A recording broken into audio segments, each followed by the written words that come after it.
Hello, hello, hello. How you doing today? Uh, Welcome to Chemical Relaxers and Hair Loss Part 2 now. I don't know if you've seen Part 1 where I talked about chemical relaxers and hair loss, but this is Part 2. If you have missed Part 1 and you want to check it out, you can go to my Facebook page.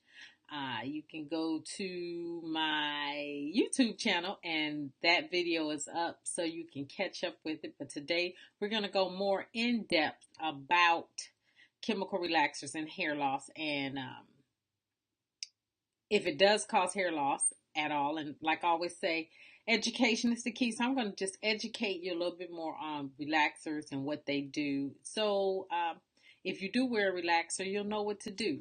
But before I dig in and start teaching you a little bit about the relaxers, if you want to stay up on my videos and you don't want to miss anything, be sure to like me on Facebook. Follow me on Instagram. It's right there in the corner.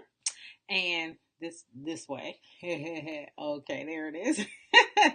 And you can also subscribe on YouTube if you're watching this on YouTube. So let's just jump right in.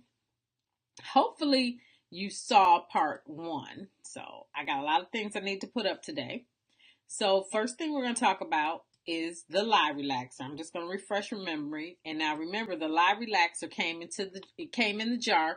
Remember, I talked about how I said that everything was no base nowadays, but you really want to make sure that you base your scalp to protect from the lye relaxer, as well as what they would call the no lye relaxer, which is the relaxer that comes in the box where you have to mix everything up. Now, I'm just going to refresh you a little bit. I talked about how that is the calcium or the guanidine hydroxide, or guanine, people pronounce it, but it's pronounced guanidine hydroxide. And we're going to talk about exactly what that is just a little bit later.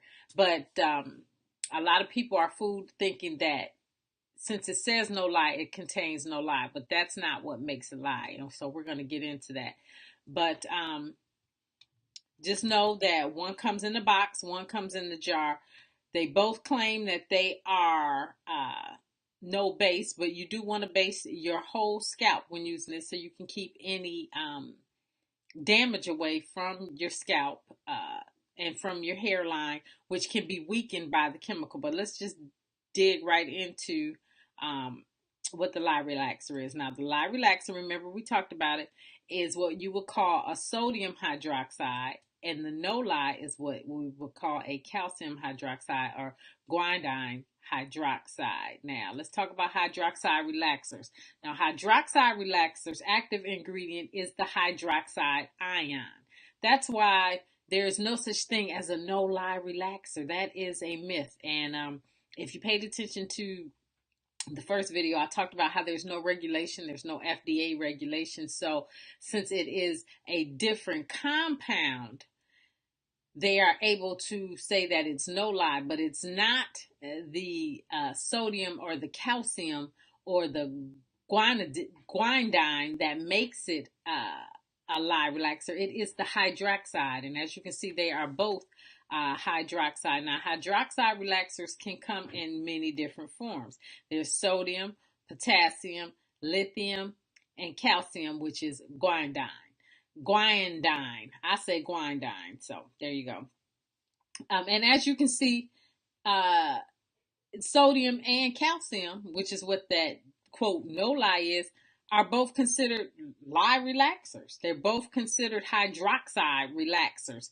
So please do not be fooled thinking that a no lye relaxer is safer. It is just as damaging. I know some people get a quote no lye relaxer that comes in the box that you can get at, like, your CVS or Walgreens or Sally's.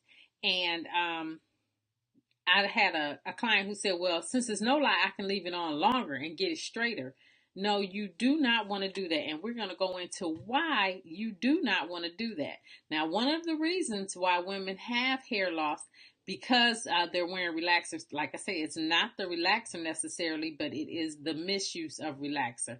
And the reason being is what the relaxer does is it breaks down disulfide bonds, okay? So let's talk about what a disulfide bond is. Now, a disulfide bond can only be broken by a chemical such as relaxers or hair color. So here's kind of a illustration of the hair strand of what it would look like. Now, you see that disulfide bond at the bottom, which is sulfur. What happens is it breaks that down. The hair relaxers relax the hair by breaking down that disulfide bond. You have a salt bond, you have a hydrogen bond, and then you have the sulfur bond, which is the disulfide bond. And then the neutralizer, once it breaks it down, the neutralizing shampoo hardens the hair back into its relaxed form. Now notice I use the word relaxed. Keep that in mind. It is a relaxer. It is not a straightener.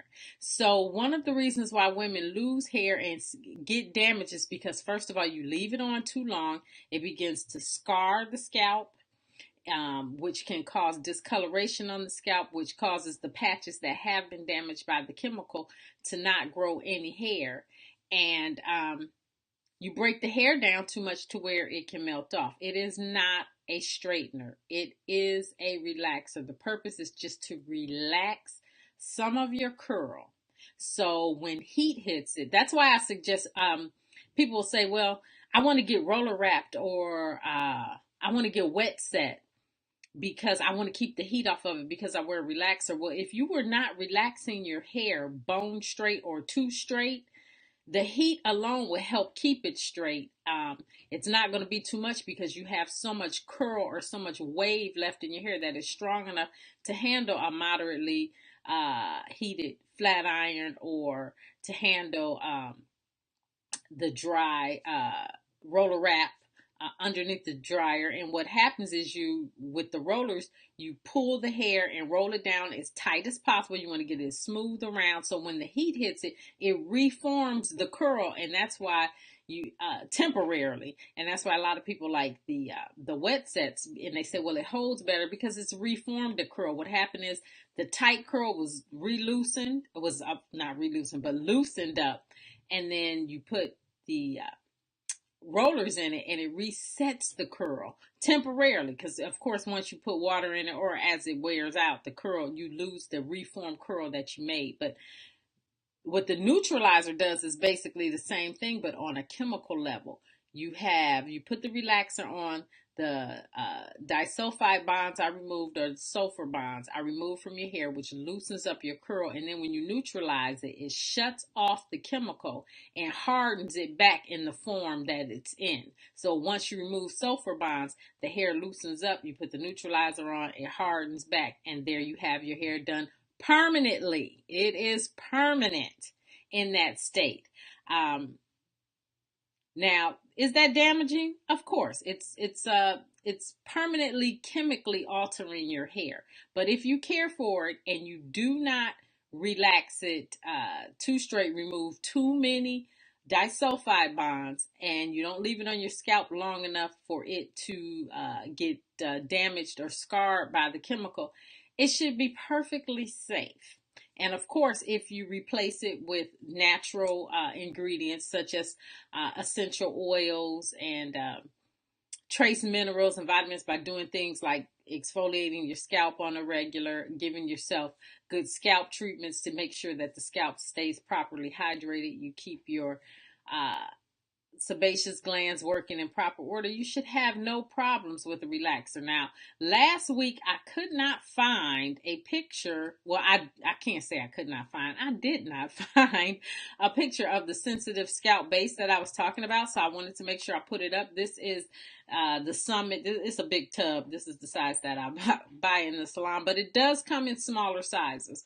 So if you do wear a relaxer and you are concerned about coming out of it and you really don't want to, but you're hearing all of these things saying how damaging it is and it can cause cancer and all of that, None of that is true as long as you take the proper precaution. You should be able to wear the relaxer. Just like I said last week, it is not necessarily the relaxer or the chemical or the hydroxide that is causing you to lose hair or that causes hair loss, but it is the misuse of the chemical. And I cannot stress it enough, education, education, education is the key. So, didn't want to be here too long. I just wanted to give you a little insight on that. So remember, whether you're wearing a quote lie or no lie, they're both a chemical. They both can be damaging. You need to take the proper precautions, hydrate your hair perfectly. And if you want to know more about it, I'm always going to put this up. I have my free healthy hair and scalp guide, which tells you, goes more into detail about some of these chemicals, what colors can do, nutrition, talk about different things like that. You can go to thehaircarecompany.org/download to download that free guide. And if you really want to go take charge of your hair, I also have a program, Hair Growth Secrets Made Easy, where I actually take you step by step. I talk about the hair growth cycle, I talk about what causes hair loss, what causes hair growth, and then I teach you how to implement it. I teach you how to use essential oils. I educate you on the essential oils, carrier oils, how to formulate your own scalp treatments at home, tailored just for you, so you can keep your hair healthy. And if you found out that you have lost a lot of hair, your hair is thinning out, your hair is hardened, I suggest that you take a look at this program, give this program a shot, educate yourself so you can always keep your hair healthy.